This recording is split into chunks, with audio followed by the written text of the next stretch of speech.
অসম চৰকাৰে আমাক দিছে কিন্তু তাৰ 1 বছৰ 2 বছৰ পিছত সমষ্টি ডেলিমিটেশ্যন হৈছে কিন্তু সমষ্টিখন ডেলিমিটেশ্যন হোৱাৰ পিছত আমাৰ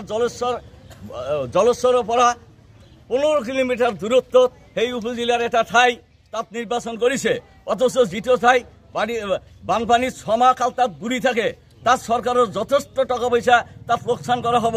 আৰু 6 মাহ সময় গৰুচৰণে পথাৰ হিচাপে তাত পৰি আছে তাত কোনো আনুষংগিক ফিডাৰ যেনেকুৱা থানা স্কুল কলেজ বিভিন্ন বেংক বিভিন্ন প্ৰতিষ্ঠান ইত্যাদি কোনো প্ৰকাৰ বস্তু নকৈ এটা চৰণীয়া পথাৰৰ মাজত 15 কিলোমিটাৰ দূৰত্বত জলেশ্বৰৰ পৰা আৰম্ভ কৰি সেই ঠাইখিনিত উপজিলা পথাৰ এটা ৰাজনৈতিক ষড়যন্ত্ৰ চলিছে গতিকে আমি এই ষড়যন্ত্ৰৰ জলেশ্বৰবাসী ৰাইজে আমি বিৰোধিতা কৰোঁ আৰু জলেশ্বৰৰ লক্ষীপুৰ 12 কিলোমিটাৰ ঠাই লক্ষীপুৰ এখন উপজিলা আছে সেই উপজিলা লক্ষীপুৰ এখন চহৰ আছে তাৰ গাতে 1 কিলোমিটাৰ ওচৰতে এইখন আমাৰ জলেশ্বৰ উপজিলাখন কাটি লোৱাৰ মাজত কি ষড়যন্ত্ৰ থাকিব পাৰে ইয়াত আমাৰ প্ৰত্যক্ষভাৱে হলেও পৰোক্ষভাৱে হলেও স্থানীয় বিধায়ক আৰু আমাৰ প্ৰশাসন একপক্ষীয়ভাৱে যি ডিসিশন লৈছে যি সিদ্ধান্ত গ্ৰহণ কৰিছে এই সিদ্ধান্তৰ আমি তীব্ৰ বিৰোধিতা কৰোঁ হয় নে নহয়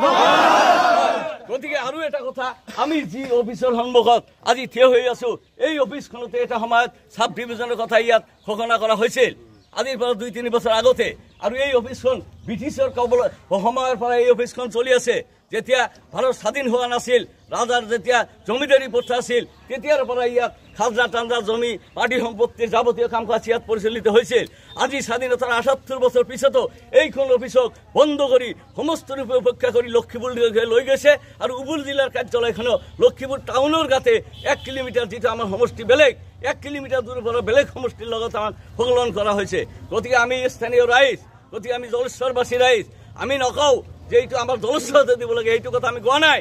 আমি কৈছো লক্ষীপুৰৰ পৰা জলেশ্বৰ লক্ষীপুৰৰ মাজত যিখিনি ৰাস্তা আছে এইখিনি ৰাস্তাৰ মাজত উপযুক্ত ঠাই আমাৰ আছে দৰকাৰ হলে আমাৰ ৰাজবিতা পঞ্চায়ত বাইচাত হওক খাৰুবাজত হওক তেনেকুৱা অঞ্চলত দিলে গুৰিয়াধাপ এটা অঞ্চল আছে আমি 13-14-12খন জিপি আছো এই জিপিৰ মানুহক উপেক্ষা কৰি নতুনকৈ সংলগ্ন হোৱা যিটো সমষ্টি আমাৰ জলেশ্বৰ লগত সংলগ্ন হৈছে সেই সমষ্টিৰ লগত আমাৰ এই উপজিলাখন সেই সমষ্টিখিনিৰ মাটিৰ ভিতৰত